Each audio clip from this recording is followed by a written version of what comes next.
Welcome too complicated study.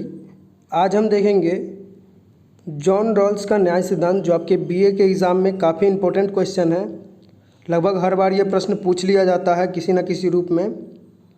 तो आज हम इस पर डिस्कशन करेंगे, लेकिन उससे पहले अगर आप चैनल पर नए हैं तो चैनल को सब्सक्राइब कर लें और अपने दोस्तों के साथ भी इसे ज़रूर शेयर करें, और साथ ही बगल में जो घंटी का आइकॉन है उसको भी दबा लें ताकि सबसे पहले नोटिफिकेशन आपको मिल सके। तो चलिए दोस्तों, देखते हैं जॉन रॉल्स का न्याय सिद्धांत। आप परीक्षा में इस तरह से बिल्कुल लिख सकते हैं तो आपको काफ़ी अच्छी नंबर आएगी, और काफ़ी आसान भाषा में मैंने इसमें उत्तर लिखा है। जॉन रॉल्स कौन थे, सबसे पहले आपको इसके बारे में पता होना चाहिए। देखिए दोस्तों, जो जितने भी राजनीतिक विचारक हैं उन पे मैं एक डिटेल में वीडियो लेके आऊँगा, और सभी के बायोग्राफी को हम कवर करेंगे आने वाले दिनों में। तो आप हमारे चैनल पे बने रहें। चलिए, लेकिन यहाँ पे मैं आपको शॉर्ट में समझा देता हूँ कि जॉन रॉल्स कौन थे। देखिए, जॉन रॉल्स जो थे ये एक प्रसिद्ध नैतिक विचारक थे, और ये कहाँ के थे? ये अमेरिका के थे, और ये उदारवादी विचार के थे। ये उदारवाद, जो न्याय का उदारवाद सिद्धांत था, ये पहले उनका समर्थक हुआ करते थे, और ये खुद एक उदारवादी थे। जॉन रॉल्स ने अपनी पुस्तक अ थ्योरी ऑफ जस्टिस में न्याय के सिद्धांत को स्पष्ट किया है, और ये 19वीं शताब्दी में न्याय का उदारवादी सिद्धांत जब लोकप्रिय था, और जॉन रॉल्स, जैसा कि मैंने आपको बताया कि खुद भी एक उदारवादी थे, उदारवादी विचारधारा के थे, लेकिन फिर भी अपने विचारधारा के विपरीत जाकर इन्होंने एक ऐसा सिद्धांत बनाना चाहा जो आधुनिक लोकतंत्र और कल्याणकारी राज्य के अनुरूप हो। यानी कि जो आधुनिक लोकतंत्र है, देखिए आधुनिक लोकतंत्र की हम बात करें तो कई जो विचारक हैं उन्होंने अपने अपने अनुसार आधुनिक लोकतंत्र को परिभाषित किया, लेकिन अभी भी इस पे मतभेद बना हुआ है। हालांकि कोई भी जो विचारक है स्पष्ट तौर पर आधुनिक लोकतंत्र को अभी तक परिभाषित नहीं कर पाया, इसीलिए अभी इस पर काफ़ी मतभेद है। लेकिन हम कल्याणकारी राज्य की बात करें तो कल्याणकारी राज्य पे मैंने डिटेल वीडियो बनाया है, तो आप उसको जाके देख सकते हैं, जिसका लिंक आपको डिस्क्रिप्शन में मिल जाएगा। देखिए, फिर भी मैं आपको बताता हूँ कल्याणकारी राज्य से क्या तात्पर्य है। देखिए, कल्याणकारी राज्य कहने का मतलब है कि जहाँ के नागरिकों को विकास करने के लिए, सभी नागरिकों को विकास करने के लिए समान अवसर दिए जाए, साथ ही संपत्ति का जो वितरण है और जीवन जीने के लिए जो न्यूनतम वस्तुएं होती है, जिसका मनुष्य के जीवन जीने में काफ़ी योगदान होता है, जो प्रतिदिन मनुष्य उसका उपयोग करते हैं, वे सभी वस्तुएं कल्याणकारी राज्य में राज्य आसानी से उपलब्ध कराता हो या फिर व्यक्तियों को देते हैं, तो वो कल्याणकारी राज्य है। तो रॉल्स का जो जॉन रॉल्स का जो न्याय का सिद्धांत है वो बिल्कुल कल्याणकारी राज्य और आधुनिक लोकतंत्र समझिए तो कि लोगों को पूरी आज़ादी मिली हुई हो, किसी पे किसी तरह की पाबंदी ना लगी हुई हो, लेकिन फिर भी इस पे मतभेद है, तो इस पे कुछ कहना अभी ठीक नहीं होगा। लेकिन फिर भी आप कल्याणकारी राज्य के बारे में देखना चाहे तो जाके देख सकते हैं। तो इनका जो सिद्धांत था बिल्कुल इसके अनुरूप था, लेकिन जॉन रॉल्स ने न्याय के लिए वितरण को आधार बनाया। जॉन रॉल्स का मानना था कि अगर वितरण ठीक ढंग से किया जाए तो न्याय जो है समाज में, न्याय का सिद्धांत लागू किया जा सकता है। रॉल्स के अनुसार जब तक वितरण ठीक से नहीं होगा तब तक न्याय की स्थापना समाज में नहीं हो सकती है, ऐसा जॉन रॉल्स का मानना था। इसीलिए जॉन रॉल्स ने मानव की आवश्यकताओं के जो वस्तुएं होते हैं, जो भी मानव अपनी आवश्यकताओं के लिए उसका प्रयोग करते हैं, उसको दो वस्तुओं में विभाजित किया। पहला जो वस्तु है वह है सामाजिक पदार्थ, और दूसरा है प्राकृतिक पदार्थ। अब यहाँ पे सामाजिक पदार्थ क्या है, आपके मन में ये सवाल उठेगा। तो दोस्तों, सामाजिक पदार्थ ऐसी चीज़ें हैं जो जिसका बंटवारा सामाजिक संस्थाओं, जैसे कोई भी सामाजिक संस्था ले लीजिए या फिर सरकारी संस्था लीजिए, या फिर समाज के किसी व्यक्ति के द्वारा या समाज के द्वारा उसको बांटा जा सकता है, जिसका बंटवारा किया जा सकता है।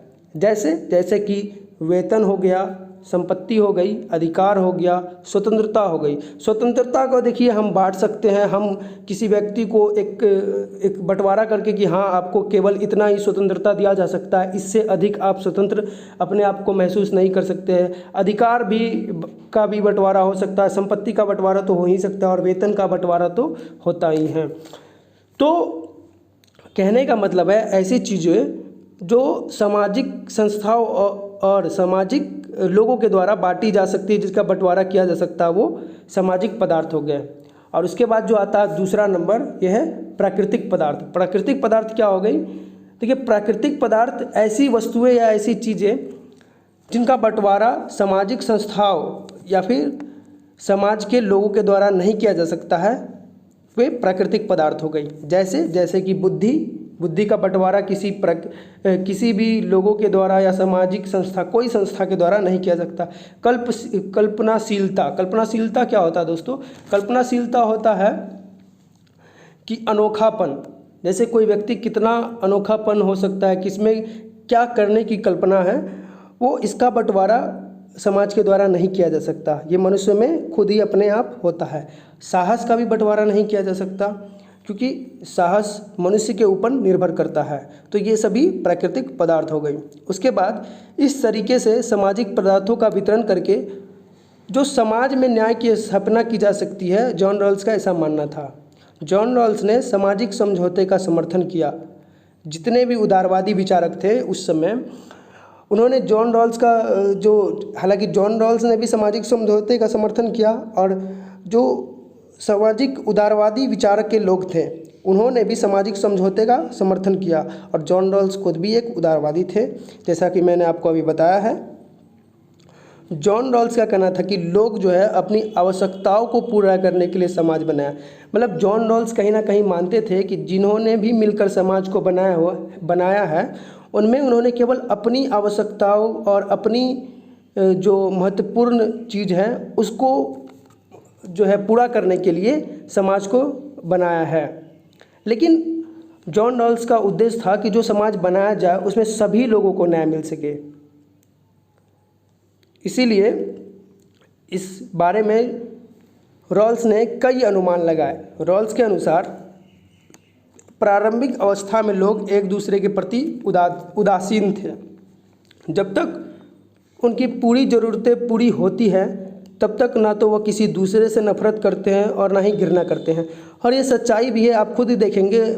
जब कोई ज़्यादा अमीर व्यक्ति होगा जिसकी सारी ज़रूरतें अगर पूरी कर दी जाए, मान लीजिए अगर आपकी ही सारी ज़रूरतें पूरी कर दी जाए और आपके मन में किसी भी तरह का कोई भी चीज़ की कमी ना रह जाए कि हाँ मेरे पास ये होता या फिर वह वस्तु होती, तो क्या आप किसी से नफरत या घृणा करेंगे? बिल्कुल नहीं। और बहुत ही कम ऐसा देखा जाएगा कि कोई इस मतलब ऐसे स्थिति में होते हुए कि उनकी सारी जो इच्छाएं हैं उसको पूरा कर दी जाए और उसके बाद भी वो किसी से घृणा और नफरत करे, ऐसा तो बहुत कम ही देखा जा सकता है और शायद वो एक अपवाद ही होगा। फिर भी लोग एक नए समाज के बारे में निर्णय देते हैं। मान लीजिए समाज बना ही नहीं है, चलिए मान लीजिए कि समाज बना ही नहीं है, समाज आपको और हमें मिलकर बनाना है, तो लोग ऐसा समाज बनाने के बारे में फैसला लेंगे जिसमें उनकी अधिकतर हितों की पूर्ति हो सके। और इससे अच्छा उदाहरण आप देखेंगे राजनीति में, जो लोग होते हैं वो अपने अधिकतर हितों को देखकर जो कोई भी कानून बनाते हैं कि उनमें उनका क्या हित होने वाला है। वे जो भी राजनेता, ऐसा सभी तो नहीं, फिर भी जो कुछ अगर आप गौर करेंगे तो जो वो निर्णय लेते हैं सबसे ज़्यादा वो अपनी भलाई को देख कर लेते हैं या फिर किसी खास वर्ग की भलाई को देख कर लेते हैं। तो अभी अगर मैं आपको कह दूँ आप ही को एक ऐसा समाज बनाना है जिसमें सभी को बराबर हक मिले, तो आप क्या करिएगा? आप सबसे पहले अपने जो अधिकतर हित मिले आपके या फिर आपके समुदाय को अधिकतर हित मिले, उसकी पूर्ति के लिए आप अपने लिए अलग से एक फैसला लीजिएगा समाज बनाने के लिए जिसमें आपको अधिकतर हितों की पूर्ति हो सके। जैसे कि उनको ज़्यादा से ज़्यादा अधिकतर अधिकार मिले, ज़्यादा से ज़्यादा स्वतंत्रता मिले और ज़्यादा से ज़्यादा वेतन मिले। कोई भी व्यक्ति को अगर ऐसा समाज बनाने दे दिया जाए तो वो अपने अनुरूप ही बनाएगा, चाहेगा कि हाँ मुझे या फिर मेरे समुदाय के लोगों को या फिर मेरे लोगों को ज़्यादा से ज़्यादा आज़ादी दी जाए, ज़्यादा से ज़्यादा वेतन मिले किसी भी नौकरी में, कहीं भी मेरे समुदाय को ज़्यादा से ज़्यादा नौकरी या वेतन मिले। हम ऐसा समाज बनाना चाहेंगे जिसमें हमारे, जैसा कि यहाँ पे भी इन्होंने समझा है कि ऐसा समाज बनाना चाहेंगे जिसमें हमारे ज़्यादा से ज़्यादा हित पूरे हो सके। जो लोग समाज बनाएंगे, किसी की स्थिति क्या होगी और कौन व्यक्ति कितना विकास करेगा, किसी को भी किसी की योग्यता के बारे में नहीं पता। हाँ ये भी सही है कि जो लोग मिलकर समाज बनाएंगे वो कैसे जान सकता है कि जितने भी लोग होंगे उसकी योग्यता क्या होगी और उसकी कौन सी जो स्थिति है उनकी स्थिति क्या होगी, उनका कौन सा हित पूरा होगा नहीं होगा, तो ये कहना मुश्किल है। यानी कि कौन अमीर होगा और कौन गरीब होगा ये भी कहना मुश्किल है, और कौन ऊंची जाति का होगा और कौन नीची जाति का होगा। और हर व्यक्ति चाहेगा कि कुछ ऐसे नियम बनाए जाएं कि गरीब से गरीब व्यक्ति भी निराश ना हो। हाँ देखिए, कोई व्यक्ति में ऐसी कल्पनाशीलता या फिर क्या बोलता है कि होती है कि जो चाहते हैं, कुछ लोग ऐसे भी होते हैं जो चाहते हैं कि हर गरीब व्यक्ति को लाभ मिल सके, दया दृष्टि होती है कुछ लोगों के मन के प्रति। तो जो जॉन रॉल्स थे वो एक अलग तरह का समाज बनाना चाहते थे। जॉन रॉल्स ने समाज में न्याय की स्थापना करने के लिए कुछ नियमों का समर्थन किया, जैसे एक समान मौलिक स्वतंत्रता। रॉल्स का यह कहना है कि न्याय की स्थापना करने के लिए सभी को एक समान स्वतंत्रता मिले, यानी जो सभी को ज़्यादा से ज़्यादा आज़ादी मिलनी चाहिए। जॉन रॉल्स के अनुसार ऐसा समाज बनाया जाए जिसमें कम से कम आर्थिक और सामाजिक असमानता हो। इस तरह से समाज में एक ऐसी व्यवस्था बनाई जा सकती है जिसमें सभी को न्याय मिल सके। तो जॉन रॉल्स ये मानते थे कि जब हम ऐसा समाज बनाएंगे जिसमें कम से कम आर्थिक और सामाजिक असमानता हो, यानी कि जितने भी समाज में व्यक्ति हो, पूरे तरह से इसको तो समाप्त करना थोड़ा मुश्किल है, लेकिन फिर भी ऐसा कर सकते हैं जिसमें कम से कम आर्थिक और सामाजिक असमानता हो, ताकि ज़्यादा लोग गरीब और ज़्यादा लोग अमीर ना हो। ऐसा मतलब थोड़ा सा बराबर होकर चले कि हाँ कुछ लोग हैं गरीब तो कुछ लोग अमीर हैं, तो उसकी जो है बराबर होने के चांस ज़्यादा हो। तो ये जॉन रॉल्स ऐसा समाज बनाना चाहते थे। जॉन रॉल्स ने पुनर्वितरण का भी समर्थन किया। रॉल्स ने बताया है कि न्याय की स्थापना करने के लिए आय का पुनर्वितरण बहुत ज़रूरी है। योग्य लोग आपका विकास करें, लेकिन विकास करने का तरीका ऐसा हो जिसमें गरीबों का भी लाभ हो सके। देखिए ये बात सही है, मतलब कि जॉन रॉल्स मानते थे जो भी जितने भी योग्य व्यक्ति है वो अपना तो विकास करें ही करें, लेकिन वो जब विकास कर रहे हो तो उनका विकास करने का तरीका ऐसा हो जिसमें गरीबों का भी लाभ हो सके, और जो आय की पुनर्वितरण के लिए न्याय की स्थापना की जा सके। सबसे पहले सबको खुला छोड़ दिए जाए, जिसके अंदर जितनी योग्यता है वो अपनी काबिलियत के अनुसार आय अर्जित करेगा। हाँ ये ठीक है, लेकिन देखिए फिर यहाँ पे आ जाती है आरक्षण की बात, जिसमें बिना योग्यता के भी कुछ लोगों को कुछ ज़्यादा लाभ मिल जाता है, लेकिन वो फिर एक अलग मुद्दा हो गया, इस पर हम फिर कभी चर्चा करेंगे। लेकिन जॉन रॉल्स का मानना था कि सभी जितने भी लोग हैं उनको खुला छोड़ दिए जाएं, और जिसके अंदर जितनी भी योग्यता है वह अपनी काबिलियत के अनुसार आय अर्जित करेगा, और एक ऐसी व्यवस्था बनाई जाए जिसमें सभी को समान अवसर दिए जाए। अगर कोई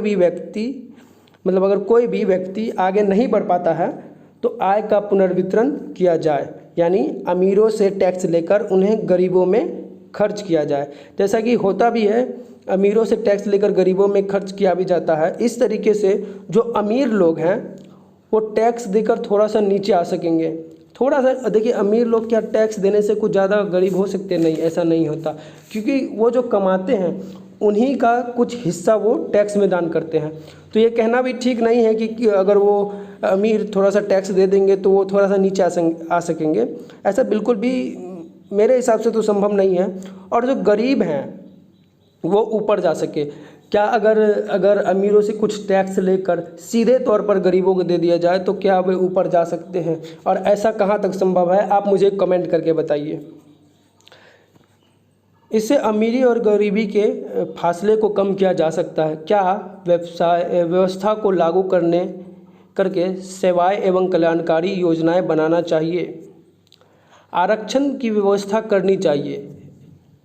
देखिए जॉन रॉल्स मानते थे कि आरक्षण की व्यवस्था करनी चाहिए, जो गरीब लोग हैं उनको आरक्षण देनी चाहिए। इन तरीकों को अपनाया जाएगा तब समाज में न्याय की स्थापना हो सकती है। संक्षेप में जॉन रॉल्स का जो कथन था वो मैं आपको बताना चाहता हूँ। अगर आप यहाँ पे कहीं पे संक्षिप्त में लिखना चाहें कि जॉन रॉल्स का जो न्याय का सिद्धांत था मूलतः किस पर आधारित था, तो जॉन रॉल्स आप लिख सकते हैं कि जॉन रॉल्स का यह कहना था कि न्याय की स्थापना तब हो सकती है जब हम पुरस्कार की जगह क्षतिपूर्ण पर ध्यान दें, क्योंकि न्याय का संबंध पुरस्कार से नहीं बल्कि क्षतिपूर्ण से है। तो दोस्तों ये था जॉन रॉल्स का न्याय सिद्धांत। आगे आप किस टॉपिक पे वीडियो चाहते हैं आप कमेंट करके ज़रूर बताएं, और इसकी जो PDF पाने के लिए आप हमारे टेलीग्राम चैनल पे जुड़ सकते हैं, जिसका लिंक आपको डिस्क्रिप्शन बॉक्स में मिल जाएगा। और आने वाली वीडियो के लिए आप हमारे चैनल को सब्सक्राइब कर लें और घंटी के आइकन को भी दबा दें। मिलते हैं अगले वीडियो में, तब तक के लिए बहुत बहुत धन्यवाद।